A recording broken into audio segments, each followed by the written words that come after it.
Hear that? Could you repeat that, please? Child World Toy Store, you fucking heard me. There's no need for hostility, Mr. Bennett. Why? Nobody here likes you. I saw you eating lunch alone. You're a loser. Your Honor. Mr. Bennett. I hope your kids get bird flu. Mr. Bennett. I'm sorry.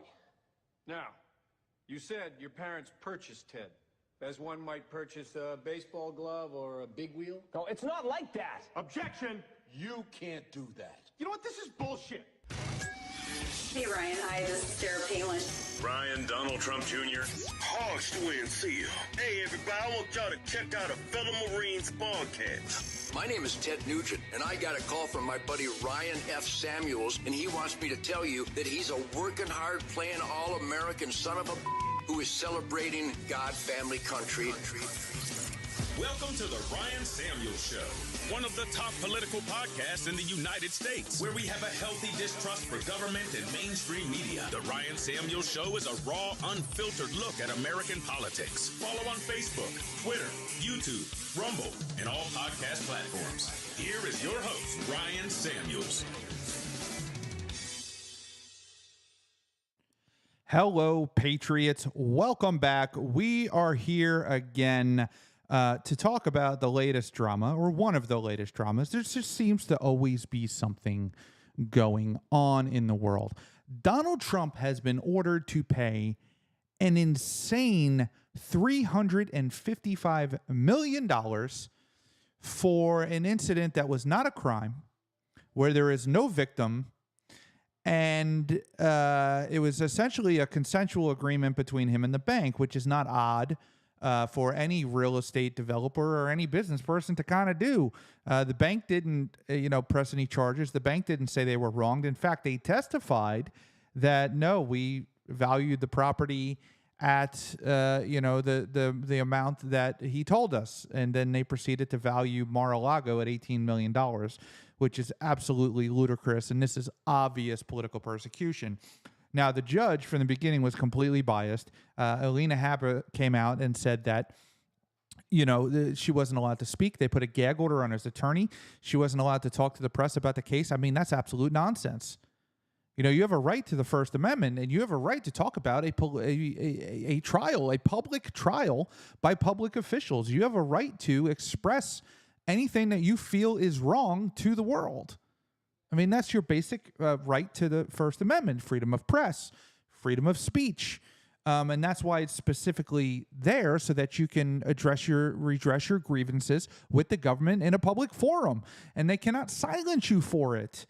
Obviously, liberals and MSNBC are creaming in their pants over this, because they're losers and they have nothing else to do with their lives. But let's listen to this segment here about this Donald Trump ruling. Well, let's ask Kristen. You use this, yes. 6312, yes. In the Trump University suit, yes. A university that was scamming people, wasn't actually giving them useful information for them to do business. And wasn't licensed and wasn't a university, et cetera, yes. Yeah. So tell me, is it fair? Look, the thing is that the notion that 6312 is this sort of weird thing that shouldn't be applied and so forth and so on, this statute and the statute that was based on, which is called the Martin Act, which may be the one that people are more familiar with, the Martin Act applies to securities. The Martin Act was put on the books in New York about 100 years ago. We have a lot of case law to support this. This statute is used by the AG's office every day against all sorts of other frauds and misdeeds. The legal standard is whether there was a tendency to deceive. That's what it is. And the legislature in New York made a public policy choice to say that that was an important weapon for the AG's office to have to vindicate the public good in this situation.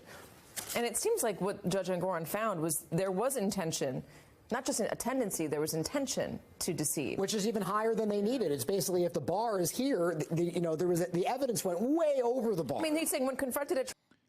How is their intention to deceive if the bank agrees with him and the bank says that we're not being deceived, and they do their own due diligence and they value the property themselves and they come back with an amount of money? Where's the deception? Trial with statements, defendants, fact, and expert witnesses simply denied reality, and defendants failed to accept responsibility or to impose internal controls to prevent future recurrences. Under 6312, you don't need intent, but intent becomes an aggravating factor. So that's part of why we see the penalties so high here. There's a couple things. You don't need intent. Well, then it's not a crime if there's no intent. One is there was a great graphic that was up just a second ago, and it showed especially Seven Springs, I think it was one of them, where it, let's just talk about the numbers here. The sheer quantity of the disparity between what he claimed the property was and what it was appraised for. We're not talking about something where he rounded up a little bit or added a little 10, 20%, 30%, that one right there. That's the one. Take a look at that. Look at Seven Springs, $30 million appraised value, and he tried to value it at, my eyesight is terrible, $291 to $291 million. You got to be kidding me. Just that is it right there. Screenshot that. That's your exhibit A right there. For if you want to know why is he in this much trouble, that's why. So he tried to give a 10x premium over reality. Let me hold on, guys. Let me. Where's the appraisal coming from? I mean, when you own a home and you do your tax appraisal, the appraisal on your home is significantly lower than the appraisal when you sell it.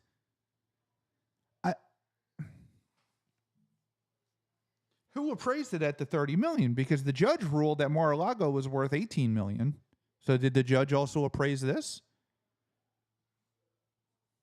Go ahead and read from specifically the piece in this ruling on Seven Springs. I happen to have it in front of me. From 2011 to 2014, when valuing a plot of land upon which 7 mansions could be built in Bedford, McConney relied on valuations provided by Eric Trump, who advised McConney to value the 7 mansions development at $161 million on the 2012 SFC, which is a financial statement. This valuation assumed a host of future events that had not, and as hindsight has shown, would not occur, including that the Trump organization had received legal permission to develop the lots, that the mansions were already built and available for sale, and that there would be no construction or development costs associated with building the mansions. Eric Trump further advised McConney to use these values again in 2013 and 2014.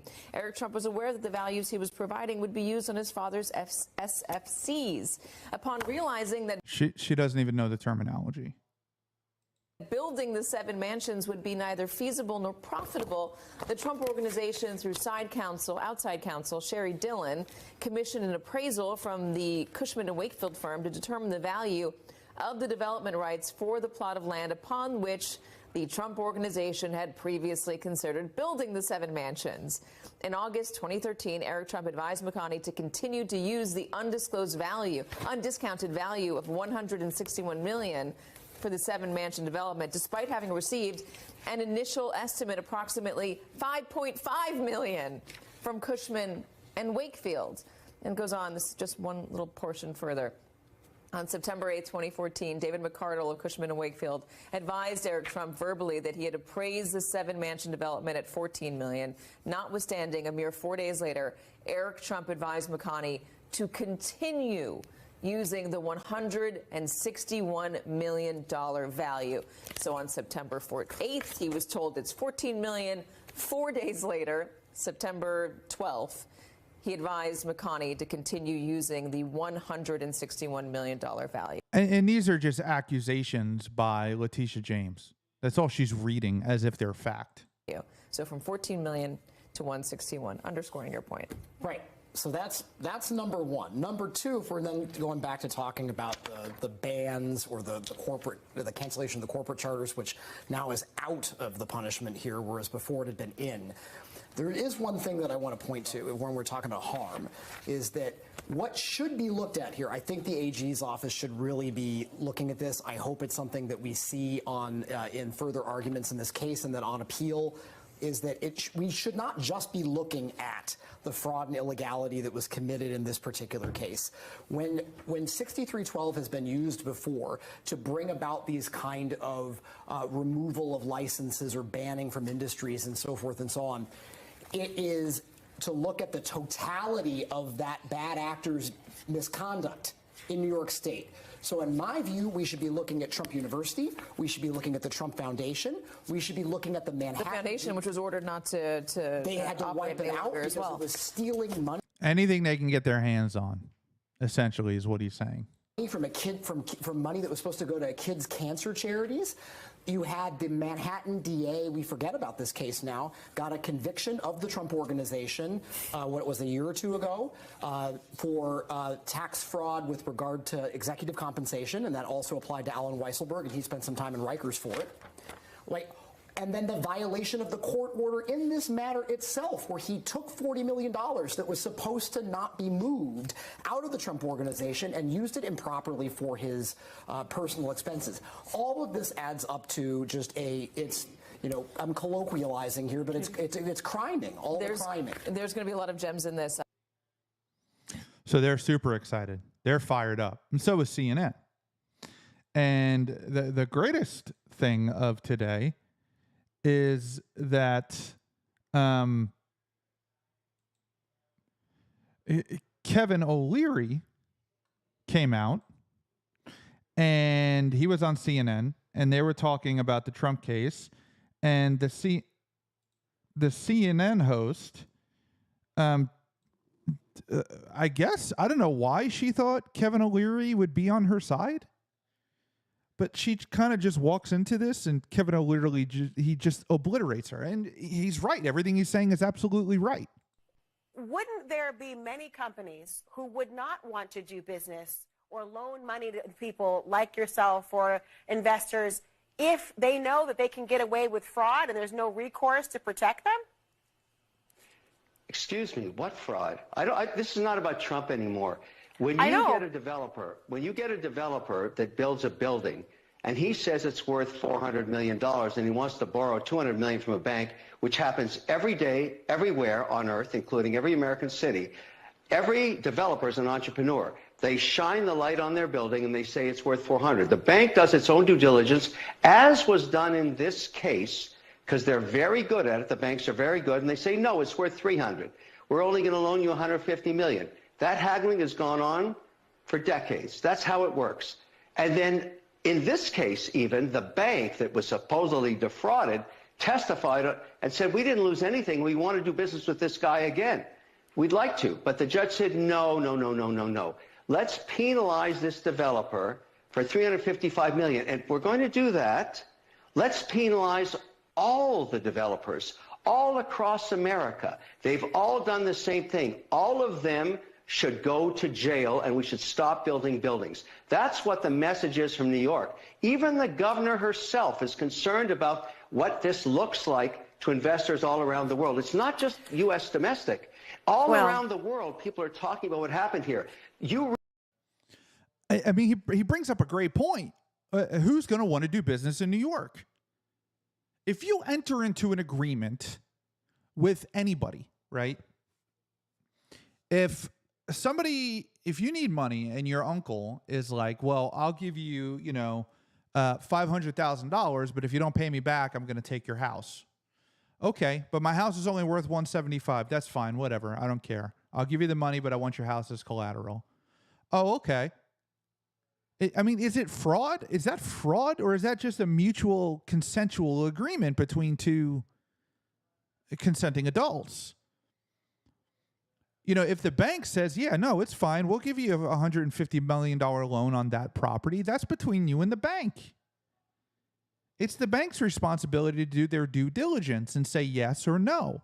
And they want to do business with Donald Trump because he always pays his loans, and they make millions of dollars off of him alone. So now you just took all of that business out of New York. You barred Trump from operating business in New York for 3 years, all on a political witch hunt. Really think people want to invest money in New York after this? How about we go somewhere else?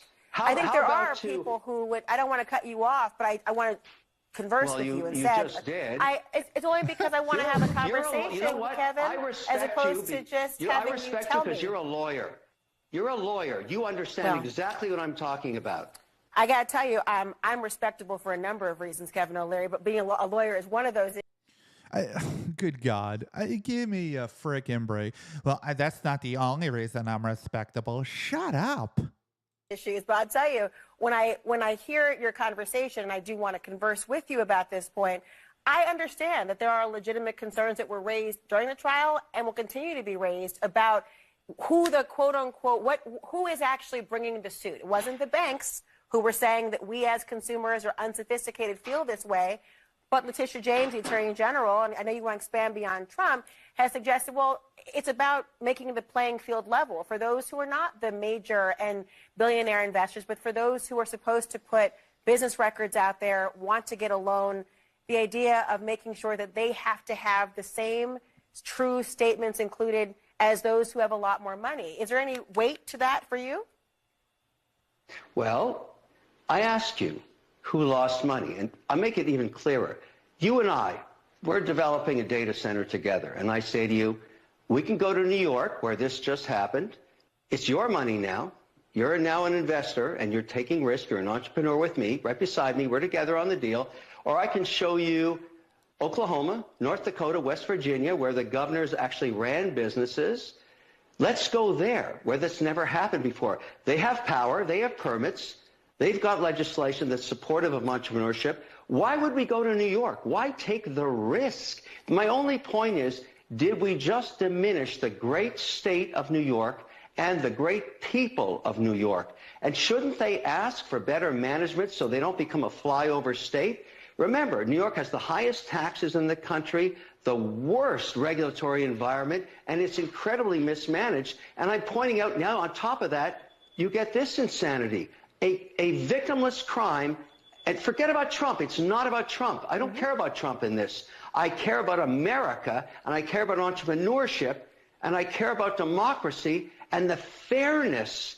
The judicial system is now being criticized. People are asking themselves, the bar of New York, is this judge rational to charge $355 million in a case where no one lost any money? Is that good for the people of New York? Should the people of New York wake up to this and say, what's happening to us? Why is this becoming so perverse? Why are we the focus of this injustice? And I have nothing to do with Trump. I'm not supporting Trump. I'm supporting American entrepreneurship.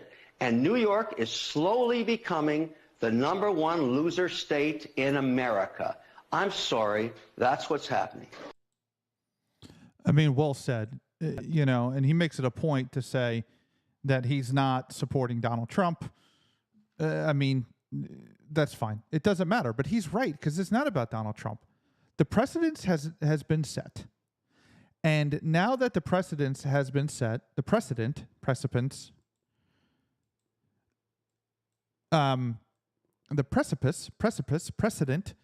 been set, it opens the door for it to be done again. So now, Kevin O'Leary is saying that the New York State Bar is asking questions about the judge, like, should this guy even be a judge? I mean, they could disbar him. They could. They did it to Rudy Giuliani, and he was the mayor of New York. So, I mean, you could. You could disbar the judge, and he should be disbarred. I mean, so should Letitia James. I mean, the two of them should be ridden out of New York on a rail and tarred and feathered. I mean, it's disgusting. It's deplorable what they're doing. It's absolutely shameful.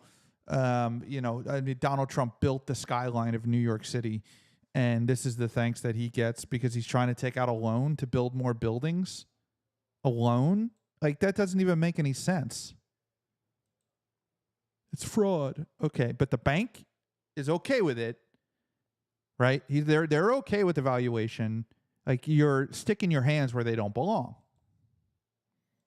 A decision is expected today in former President Donald Trump's civil fraud trial here in New York. Attorney General Letitia James accused him of inflating his wealth to get better loans and insurance rates. CBS News' Alice Gaynor has been covering this trial since it started and joins us from the newsroom with more. Alice.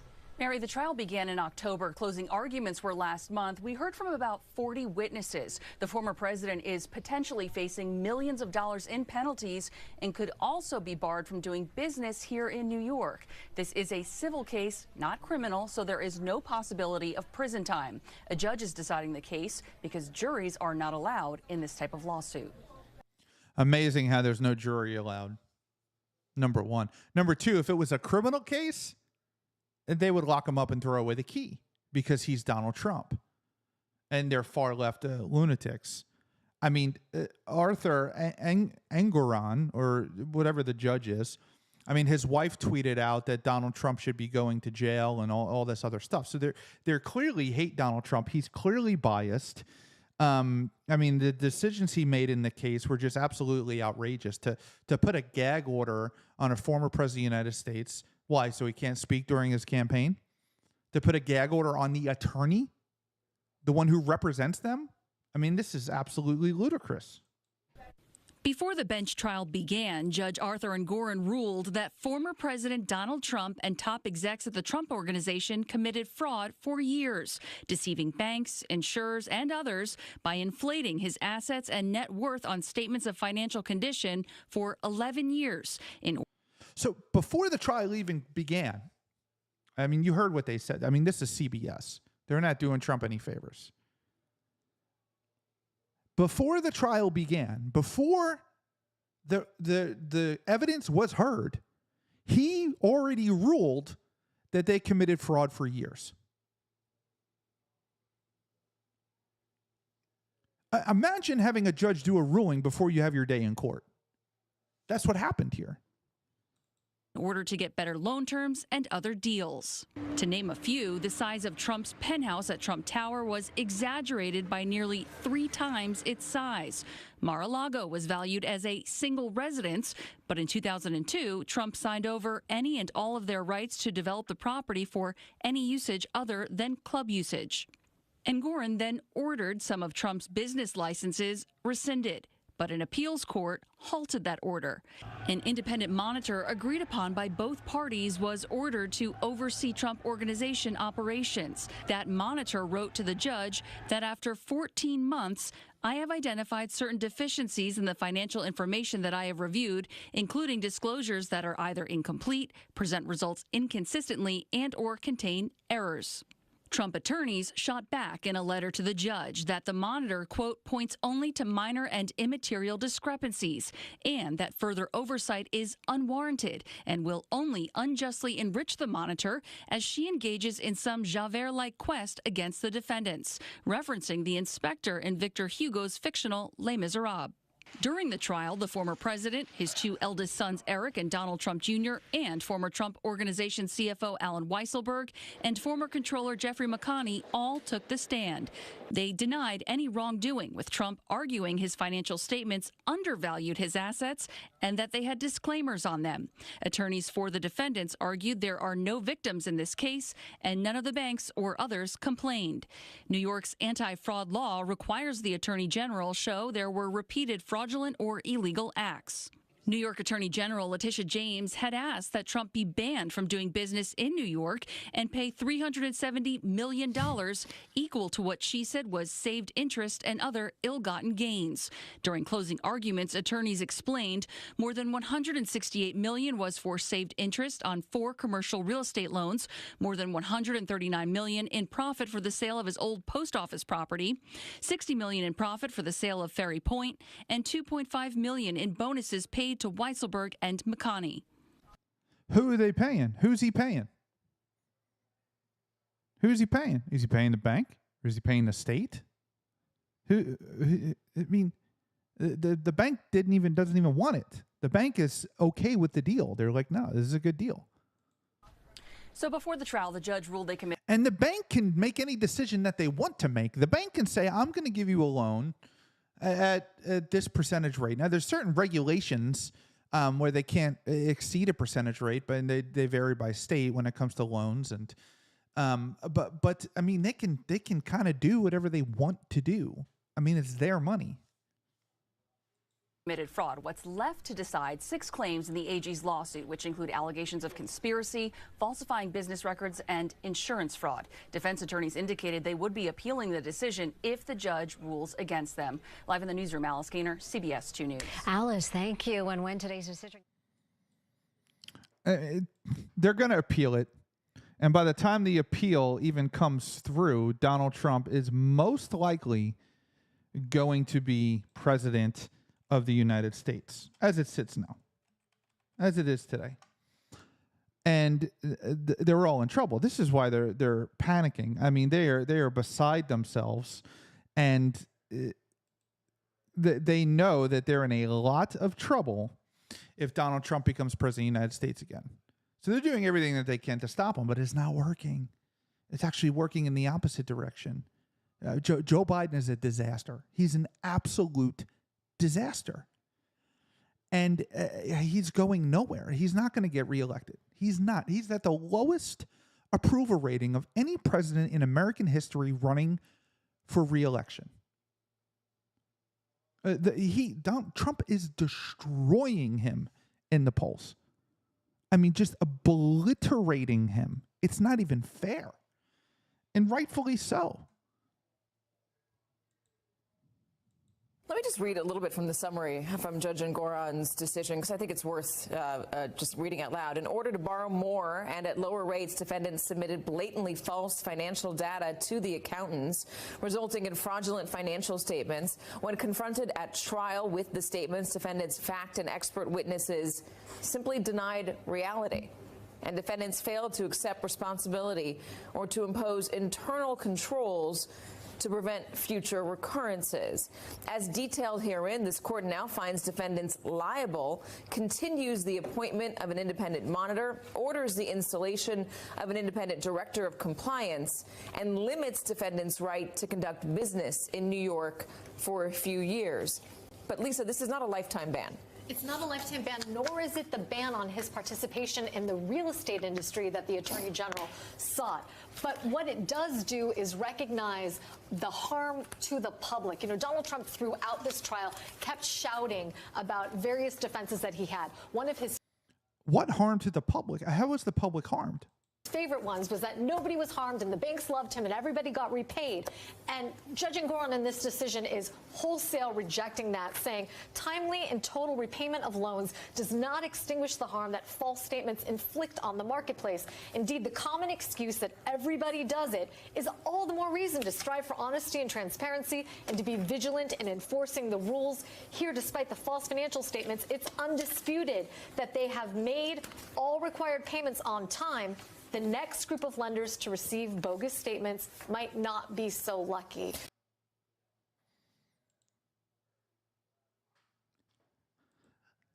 There you have it. I do not believe that Donald Trump will be paying $355 million. I don't. I think it's going to go to the appeals court. I think it might even go to the Supreme Court. Yes, it's a civil case. A lot of the stuff is going to go to the Supreme Court, and we'll see what comes back with all of it. But, you know, the notion that you can't enter, I mean, this is how New York is. I'm from New York, born and raised. I'm out of there now. I'm in Florida. Thank God. Thank God. But this is how it is. Total control over everything. I mean, it's absolutely asinine. Just how much, I mean, you can't even make a decision with another person without the government being involved. And, you know, New York's going down the toilet. I mean, nobody wants to be there. I don't want to be there. I mean, people are flocking in ridiculous numbers to states like Florida and North Carolina, and because they can't afford the taxes, or they don't want to deal with the overt total control. And now all of these business developers are going to be like, "Oh, I'll just develop somewhere else." I mean, it's not hard. I'm not opening a business in New York. I'd be like, nah, bro, I'm good. I'll go somewhere where they want me. I'll take my $1 billion buildings and I'll build them in a city where they want me. You know how many governors and how many mayors will give tax breaks and so many benefits to people who want to build skyscrapers in their cities? All of them. All of them. Oh, you're going to build this skyscraper, which means you're going to give us a ton of jobs for our construction. Then you're going to build all these offices. You're going to bring all these jobs here. Like if a Citibank wants to build a skyscraper and wants to move their corporate headquarters, they're like, hell yeah, bring all those jobs here. Those are all tax-paying people who we would love to live in our city, and you can build whatever you want, however your little heart desires. Not New York. They don't want you. They want a bunch of illegal immigrants, though. That's okay.